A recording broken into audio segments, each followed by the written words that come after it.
Thank you for joining us today for Beyond 901 Maine as we begin Memorial Day weekend. We thought it would be nice to shoot today's show from the Alexandria National Cemetery, which is right here in sight of our own church here in Pineville. And joining me today is Rick Bullock, one of our church members who has extensive history and experience in the military as well as ministry. And he's joined us to help us to prepare ourselves for this weekend and being able to celebrate this particular holiday in an effective way. So Rick, why don't you share with us a little bit about how Memorial Day got started and kind of the history behind this particular holiday? Okay. Memorial Day as we know it today actually started back immediately following the Civil War, and it was called Decoration Day. Folks started decorating the graves of Civil War veterans, those that were killed during the war, with flowers and with flags.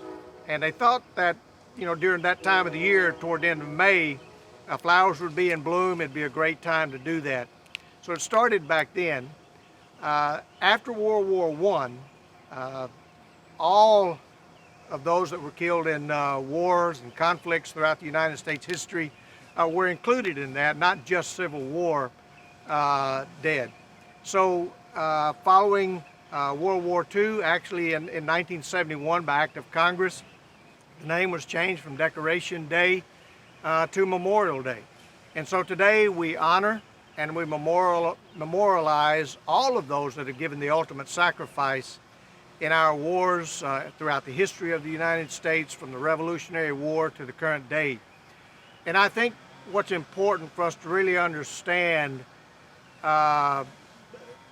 in memorializing and honoring those is that almost 1.3 million men and women from all branches of the service, to include the Merchant Marines, which sometimes are not mentioned, have given the ultimate sacrifice for the freedom that we enjoy today in America. Well, Rick, tell me a little bit about, we have these national cemeteries. We have one here, and everybody knows about Arlington National Cemetery. Right. Where are all of these national cemeteries located? Are they all here in the United States, or are there places elsewhere? Well, you'll find national cemeteries all throughout the United States, of course. This one here in Pineville, beautiful 8 acres, it's full. They establish new national cemeteries from time to time. But we also, a lot of people don't realize that there are many national cemeteries in countries outside the United States, particularly in Europe and in the Pacific. As a matter of fact, I had the privilege of visiting the American Cemetery in Normandy, France. And another number that I think should be significant is there are almost 104,000 American soldiers that have given the ultimate sacrifice that are buried in those foreign cemeteries. That's amazing. And that is American soil, so to speak, in those other nations like that, because we have our people buried there. Well, what are some ways that families could celebrate Memorial Day in an appropriate way? I know oftentimes we just think barbecue and hanging out as a family, but we never even think about those who've given us the ultimate sacrifice. So what are some ways and some things families could do to honor those in our military who have given that sacrifice for our freedoms? Well, one way a lot of people honor not only those that have given the ultimate sacrifice, but through other important holidays throughout the year. But right now, as far as Memorial Day, is displaying the American flag. It's a symbol that's recognized around the world. It's a symbol that indicates that we're not only honoring our country, but honoring those that made the ultimate sacrifice.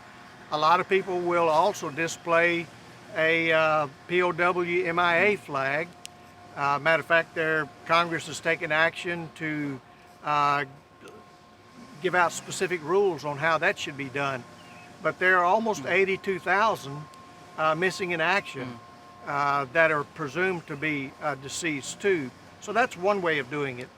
But in 1998, Congress took action and passed an act that calls for Americans on Monday, Memorial Day, the 25th of May this year, to pause at 3 o'clock local time for a moment of silence in honor of those that have made the ultimate sacrifice. So I would encourage all of our people If you have an American flag and if you have a POW MIA flag, display those. And then pause at 3 o'clock on Monday afternoon for a moment of silence in honor of those that have made that ultimate sacrifice. All right. Thank you, Rick, for joining us today, and thank you for that information. I hope that this has been helpful for you. Might be something you can share with your kids and family, and of course, you're also welcome to come and walk around the National Cemetery, see what's here, and be able to read about the history, and be able to thank God for these people who've given the ultimate sacrifice. Hope everyone has a safe and happy Memorial Day weekend.